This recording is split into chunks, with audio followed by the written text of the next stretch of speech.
December 5th, 2023, Lane County Board of Commissioners meeting. Commissioners vote 3-2 to approve execution of a contract, purchase of property, and tip fee increases in 2024 and 2025 to pay for the facility. A commitment by the county of securing 160,000 tons of MSW into the facility is restated. In the matter of approving a contract with Bulk Handling Systems, BHS, for the construction and operation of an integrated materials and energy recovery facility, IMERF, and delegating authority to the county administrator to execute the approved contract, approving the purchase of property in Goshen from Cecil D. Saxon Revocable Trust, for citing the IMERF, $1.5 million, and approving adjustments to fees for solid waste services. Director Hurley, to you. Thank you, Chair. Good afternoon, Commissioners. I'm pleased to bring this project forward for your decision today. This project has been in the works for several years. This goes back to 2015 when the board set a goal to achieve a 63% recovery rate by 2025. This was followed up as a concept into our climate action plan, and we committed to exploring this idea of anaerobic digestion with the City of Eugene, and this was inserted into their climate action plan as a potential option for reducing emissions for our community. This was followed up more recently in the strategic plan. There was a directive from the board to have staff fully vet a waste recovery facility, a waste processing facility, and we've done that to this point and feel that we've fully vetted this for your decision making today. The contract would require the county to deliver 160,000 tons of waste to be processed out of the about 300,000 tons that we receive at the landfill. So without flow control, I read earlier that you're going to require 160,000 tons. Was that correct? That's correct, Commissioner. So how are you going to guarantee that without flow control? Commissioner, that's a great question.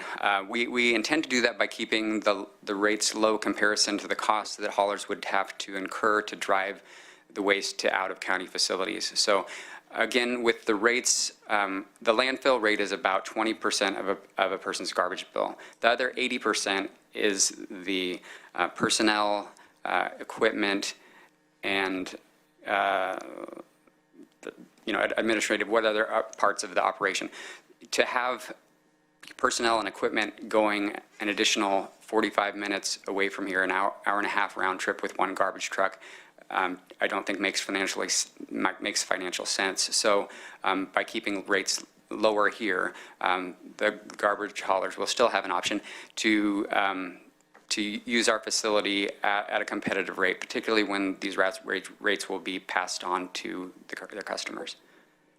Well, I'm just thinking about it while you're talking. I mean, we're not gonna mandate flow control, but we've already got people going to Juneau, correct?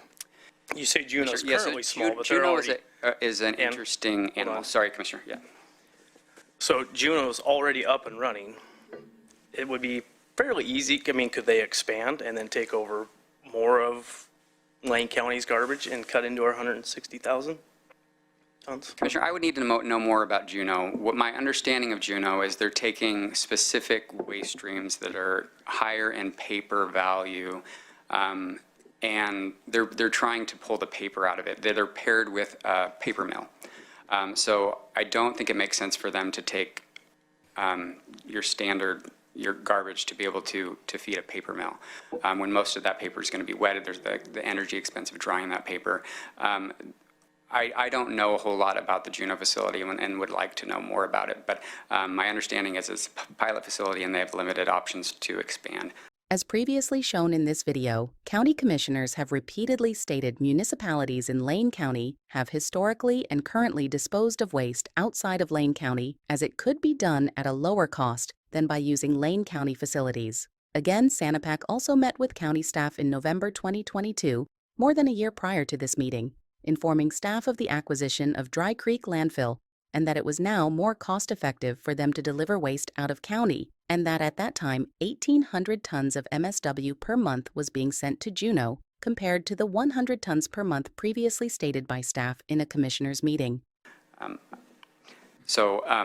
back to the flow control piece, no, we're not proposing flow control. If for some reason some other facility comes about that could take our waste, We've discussed with our county council, and the opinion is that we could implement flow control.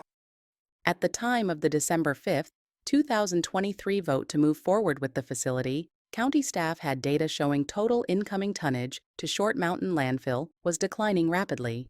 County staff also had data showing 200 to 300 less private hauler garbage trucks per month were coming into Short Mountain landfill. This information was not shared publicly with the county commissioners. The penalty language for the county securing enough tons to the facility was in the contract language by the time of the December 5th, 2023 vote. Had the county been in the contract in 2023, they would have fallen 50,000 tons short of their required 160,000 ton minimum. At a penalty rate of $83 per ton in the contract at that time, this means county staff were asking commissioners to authorize entering a contract, purchase property, and raise tip fees directly affecting residents and businesses on an agreement where the county would be subject to $4.15 million in penalties if it were implemented.